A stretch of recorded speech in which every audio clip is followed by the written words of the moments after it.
Hello everyone, and welcome to Dissertation Diaries episode 1. This feels so surreal. I have been wanting to start this series for so long, and after 3 years of this PhD, we are finally here. I recently advanced to candidacy and moved to London to begin my dissertation research. And I'm going to be taking you along for this entire process through what I am now titling the Dissertation Diaries.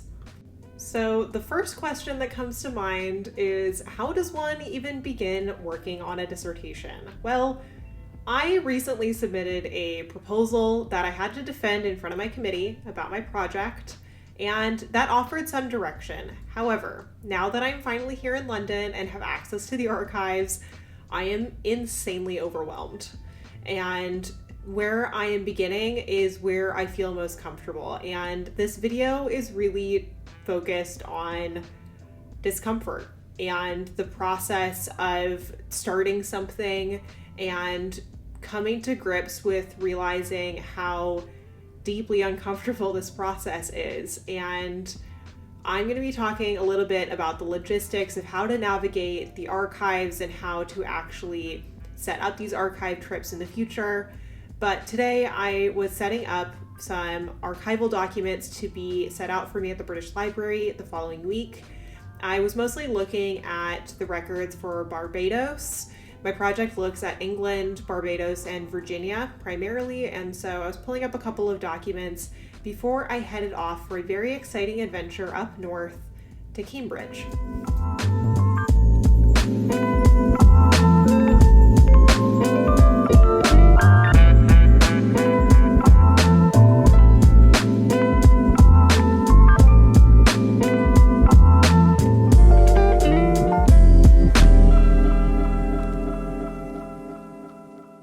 Quick message to talk about the sponsor of today's video, which is Researcher.Life. A couple of weeks ago, I posted a video called How to Write Like a PhD Student.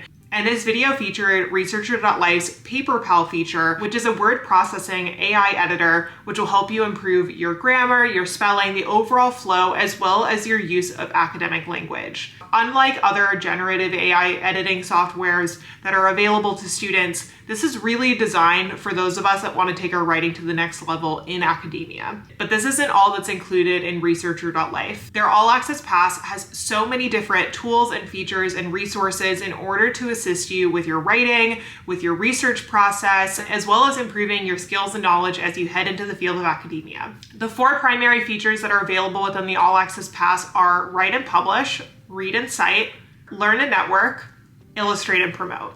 These 4 features also include various tools within them to help you improve your writing. For example, Write and Publish includes the PaperPal feature, which I discussed in my How to Write Like a PhD Student video. But it also includes the Research Project Assistant, which uses AI in order to offer relevant recommendations and help you develop your ideas as you begin a research project. The Read and Cite feature includes tools such as the Literature Recommender and the Journal Finder. This is going to help you with the literature review stage as you begin to develop your research ideas into a formative paper. The Learn and Network feature includes a workshop for helping you develop your manuscript, but also has access to a variety of on-demand asynchronous courses that focus on things such as sending an article out for peer review or how to respond to the editor. And then the 4th feature that is available within the All Access Pass is the Illustrate and Promote feature. As someone who is a visual learner and who creates content that is intended to be informational, I absolutely love the fact that they pulled together a library of over 65,000 images to help you provide visual cues for your research within your papers or within your presentations. If you want to check out Researcher.Life for yourself and see how it may help you improve your research and your workflow, then go ahead and check out their All Access Pass with the link in my bio. Without further ado, let's go ahead and get back into the video. Oh, it wasn't recording at all that entire time. Wonderful.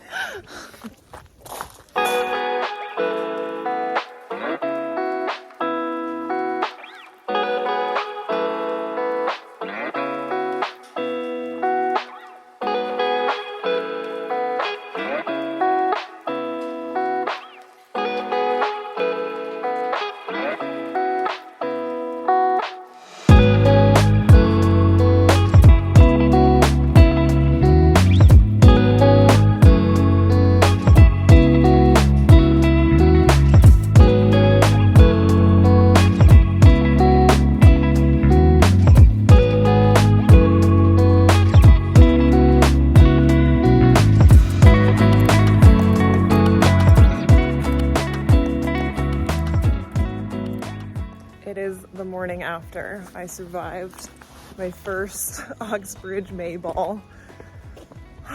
It was so much fun. I cannot believe I'm still standing and it is so bright. I'm so glad I got to hang out with Sydney, and I actually met a couple of subscribers at the ball, which was wild. They said they've been watching my videos since I was at Oxford, which is just so cool. And so now it's like 6 a.m. and the sun is very bright, as you can see, and I am heading to the station and heading back to London, where I'm going to get some sleep, and then it's get back to work time.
After a full day spent recovering from my night at Cambridge, it was time to get working on the real dissertation work, which is my databases.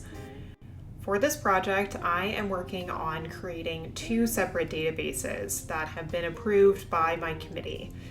The first is what I'm going to be calling my statute database, and this is tracking for legal language within the law of slavery, with a special focus on considerations of gender as well as concepts of inheritance.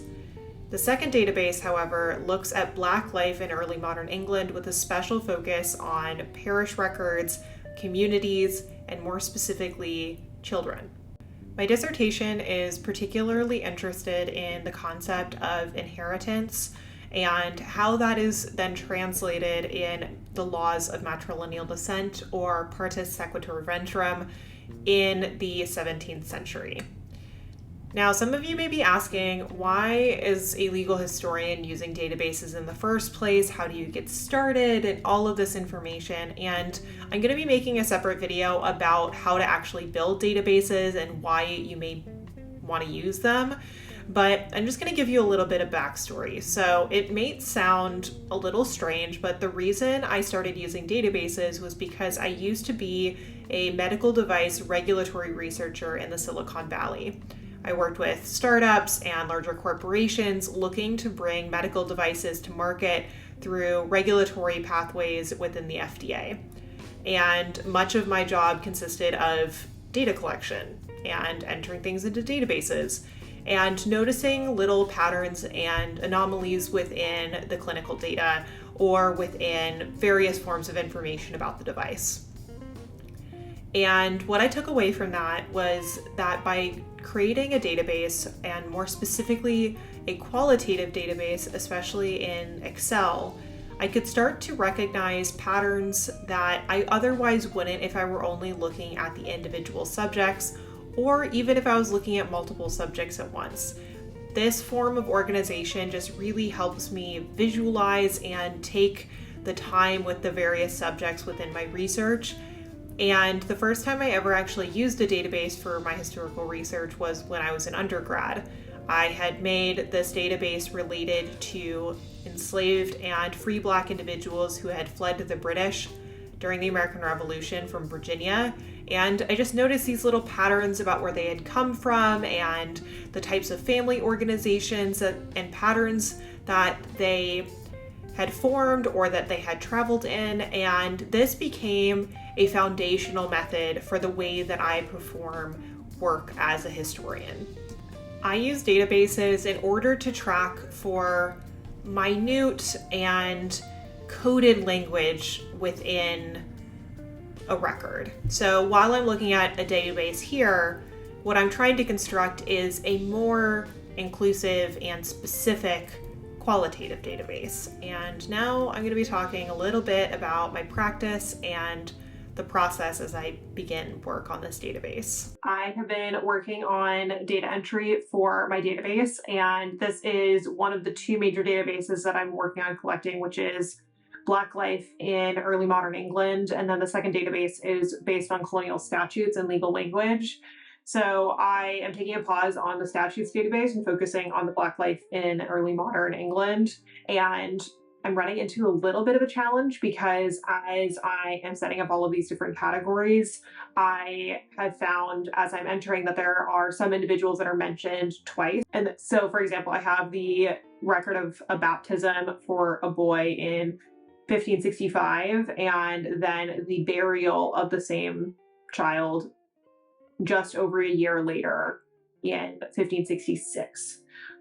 The challenge is that I'm not pulling statistical analyses from this, so I'm trying to decide whether it's important to consolidate those or if it's not.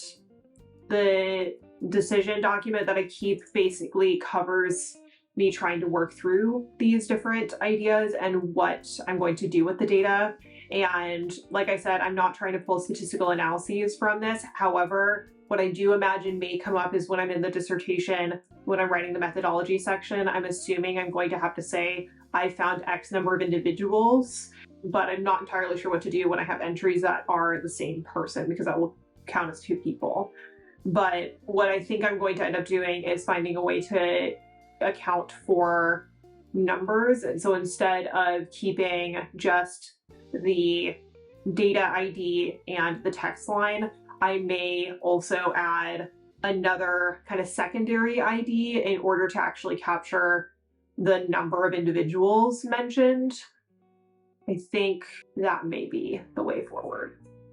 But it's really fun getting to actually get back into the data and work on this collection practice. And the reason I wanted to go back and start here is because I have some digitized records, or I have some records that have been compiled into a database by other historians. However, what databases tend to look like when historians use them for public access is that it usually just accounts for location, year, an excerpt from the text, and maybe some slight additional information or notes. But what I'm trying to do is actually pull qualitative analyses from these. So for example, I have a database record keeping practice where if it mentions a marriage, or if it mentions some type of domestic labor or other forms of labor, that I'm actually accounting for those differences. So instead of, for example, just stating that it's a parish record and that it has to do with a burial, we'll also add things like assumed sex of the individual, if the age is mentioned. It's very rarely mentioned, by the way. I'll also use what kind of physical descriptors are added. So things like racial descriptors and the language ranges in the early modern period.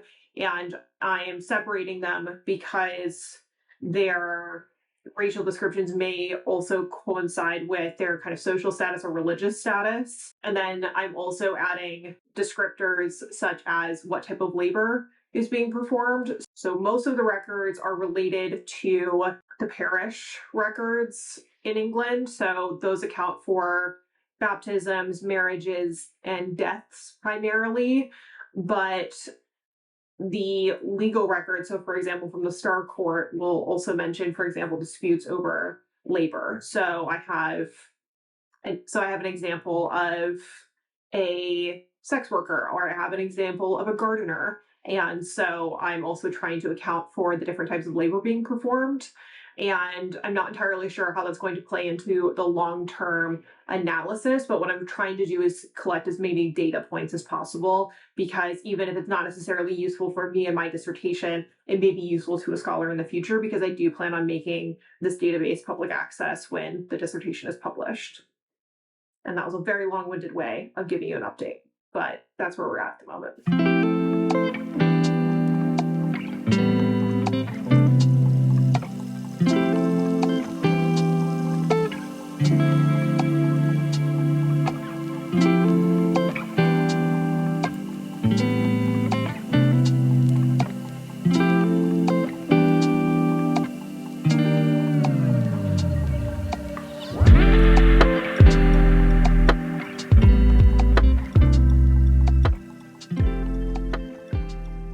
Good morning, friends. We are heading to the National Archives today.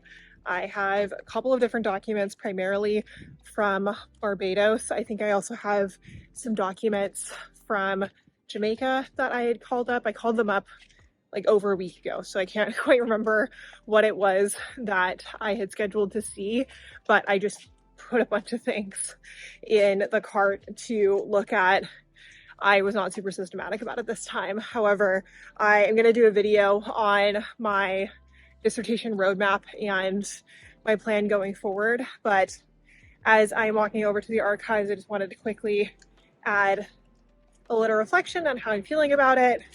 I was saying to a friend the other day that because I'm starting the dissertation, it feels like this really big and overwhelming endeavor that I noticed that the documents that I called up are kind of safe, or they keep me in my comfort zone, because a lot of the records that I need to look at for the Black British history side of my project that looks at Black people and Black communities in early modern England, those are in archives I'm not familiar with.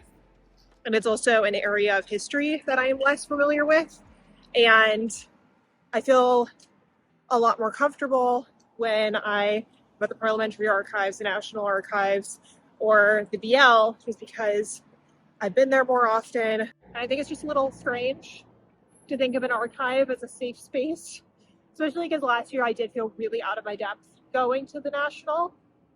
And so I am taking the next week to look at these colonial records, but then I'm going to try to push myself to look at the Black British history records, because I just need to push myself a little bit. I also spoke with Blair earlier. I met up with her for breakfast, and she was saying that the advice that she had gotten was to work on the hardest chapter first, because it's always going to take you the longest, and it's also the thing that scares you the most, and it's the thing that you should dive into. So while today I'm looking at the colonial records, the next mission will be to push myself a little bit. And I did part of that by working on the database yesterday, but I'm excited to get back into the archives. It feels like a big step to finally be back here and to get working on the dissertation. So let's get going.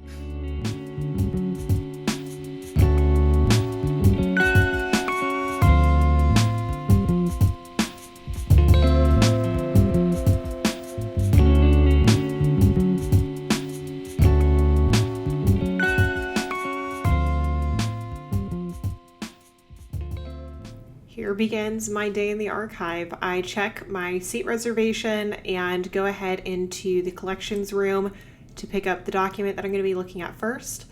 I grab some preservation tools. These are basically just to try to decrease the amount of handling that you're doing with the documents. And then I went ahead and opened up my notes. I've been using Notion in order to keep track of all of my notes, and I have a YouTube video either that is up on my channel already or that will be coming very soon about my note-taking practice with Notion when it comes to my dissertation.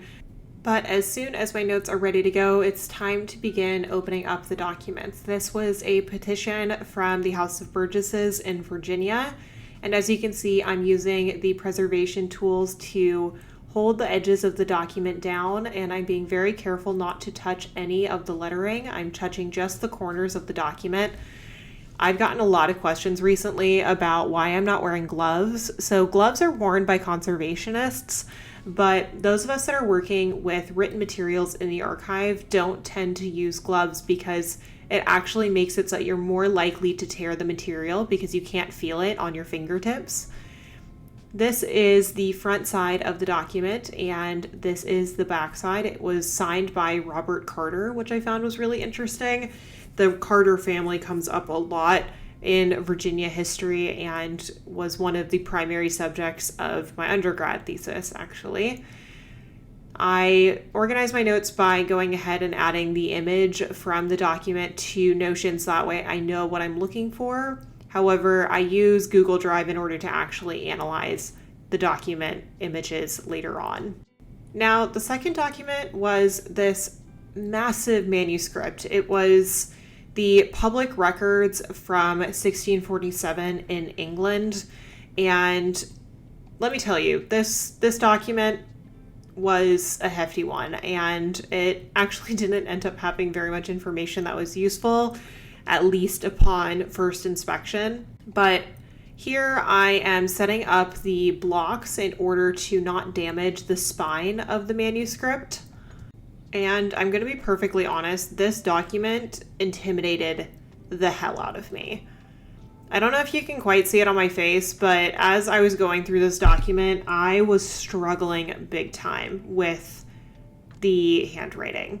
There was a lot of scribbling, a lot of good old traditional 17th century loopy handwriting, and also at this point in the day, I was just starting to get a little tired and frustrated with myself and with feeling like I didn't know what I was doing. It's been a while since I've been in an archive, and I always find the experience a little humbling, actually very humbling upon first investigation. But this is part of the process. Being uncomfortable is part of the experience and is part of why I'm making this series. So I took my images, which I couldn't do on camera because I was using my phone for them, but this is my day in the archive.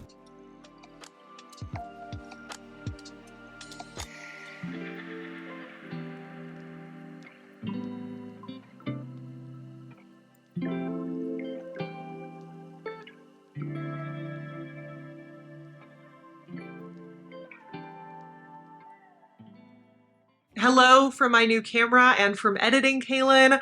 I just wanted to tell you a little bit about how I'm feeling about my dissertation and about the video. I am trying a new editing style. I just am feeling inspired to try new things with my content, and part of that is starting this Dissertation Diaries series. I want to track every step of the process as I work through the dissertation, because this is the type of content that I wish was online. I have seen so many TikTok videos and several other YouTubers documenting their dissertation process, but you as my community have followed along for the entirety of the ride from when I was at UCLA to Oxford, Yale, and now as an ABD PhD candidate working on a dissertation. I'm not going to lie, it's really, really intimidating. But what I found while filming this video and while doing these reflective exercises that I talk about in the voiceover is that I have begun to see where I am being really avoidant. And part of that, as I say, is feeling really uncomfortable in certain archival spaces.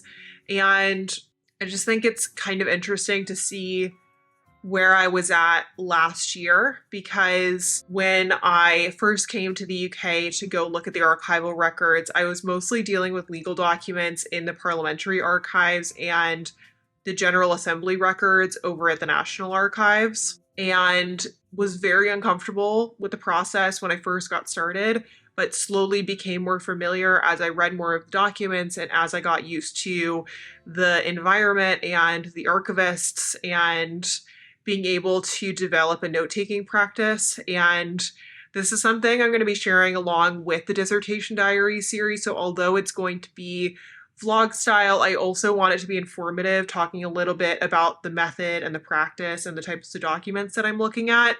So if there's ever anything that you'd like to know more about or you want more context on after the vlog, then please let me know, because I just want to zhuzh up my content a little bit and try something new creatively And that includes doing these different series. So doing the kind of London Diary series about my day-to-day life and my life as an entrepreneur, and then trying to separate the work that I'm doing on my dissertation and the academic work that I'm doing, because now that I'm ABD and I'm in London, life looks a little bit different, and I want to figure out a way to delineate the different things that I have going on in my life.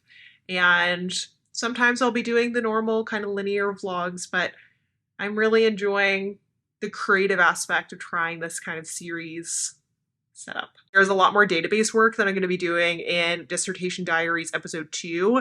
So if you want to stick around and see that, then go ahead and remember to hit the subscribe button and the bell notification so you're notified when that video goes live. Before I wrap up, just thank you so much to Researcher.Life for offering to sponsor this video, as well as to offer you all these incredible resources. I think this platform is just so useful, especially the different editing softwares and the capability to help you think through your ideas and brainstorm. I have a video from a little while back about how to actually use generative AI as a tool as a researcher, as a student, and I highly recommend that video. But thank you again to Researcher.Life for sponsoring this one.